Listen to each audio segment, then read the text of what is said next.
Le montant des aides à l'Afghanistan est au moins 10 fois supérieur aux revenus des talibans.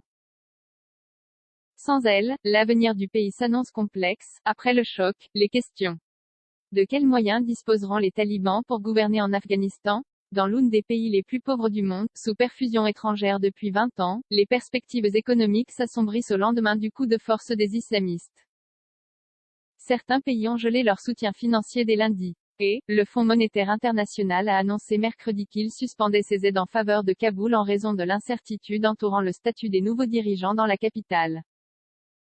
Il y a actuellement un manque de clarté au sein de la communauté internationale concernant la reconnaissance d'un gouvernement en Afghanistan, en conséquence de quoi le pays ne peut pas accéder aux DTS, droits de tirage spéciaux, NDLR, ou à d'autres ressources du FMI, a notamment déclaré une porte-parole. On le comprend, les ressources financières des talibans sont fragiles. Le point en 3 questions. De quels moyens propres disposent les talibans? Les revenus actuels des talibans sont estimés entre 300 millions et plus de 1,5 milliard de dollars par an, selon un rapport du Comité des sanctions du Conseil de sécurité des Nations Unies, publié en mai 2020. Les talibans tirent principalement leurs revenus d'activités criminelles, comme la culture du pavot dont on tire l'opium puis l'héroïne, et donc du trafic de drogue, mais aussi de l'extorsion d'entreprises locales et des rançons obtenues après des enlèvements. L'Afghanistan ne sera plus un pays de culture de l'opium, a toutefois assuré mardi le porte-parole des talibans.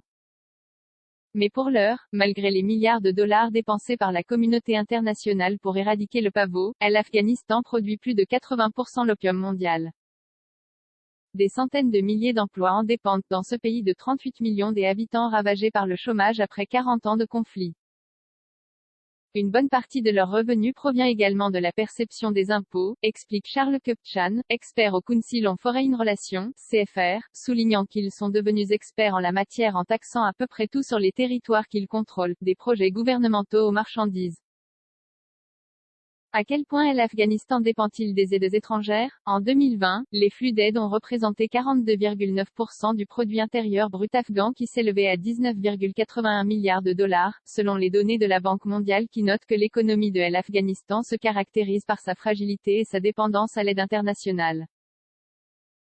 L'Afghanistan dépend cruellement de l'aide étrangère, souligne également Vanda Felbab-Brown, spécialiste de l'Afghanistan à la Brookings Institution, relevant que le montant des aides est au moins 10 fois supérieur aux revenus des talibans. Alors que la situation économique s'est encore dégradée avec la pandémie, les talibans ont eux-mêmes reconnu que l'amélioration de l'économie ne pourrait se faire sans l'aide de l'étranger. Nous avons eu des échanges avec de nombreux pays. Nous souhaitons qu'ils nous aident, a indiqué Zabiullah Moudjahid alors que la majorité des réserves du pays sont détenues à l'étranger, essentiellement aux États-Unis. Dès lundi, l'Allemagne, l'un des 10 plus gros donateurs de l'Afghanistan et qui devait verser une aide de 430 millions d'euros cette année, dont 250 millions pour le développement, avait annoncé suspendre son aide au développement. Les Afghans comptent, eux, sur les transferts d'argent envoyés par des membres de leur famille vivant à l'étranger. Mais Western Union a annoncé leur suspension depuis lundi. Selon la Banque mondiale, ces transferts se sont élevés à près de 789 millions de dollars l'année passée. Une manne vitale pour la population. Les talibans peuvent-ils avoir accès aux réserves de l'Afghanistan? Les talibans ont, pour le moment, seulement accès à 0,1% ou 0,2% des réserves totales de l'Afghanistan, a indiqué mercredi le président de la Banque centrale afghane, DAB, Ajmal Ahmadi, qui a quitté le pays. Les réserves de la Banque centrale s'élevaient approximativement à 9 milliards de dollars la semaine dernière. Mais cela ne signifie pas que la DAB détenait physiquement 9 milliards de dollars dans son coffre-fort. L'argent n'est donc pas aux mains des talibans, souligne-t-il dans une série de tweets.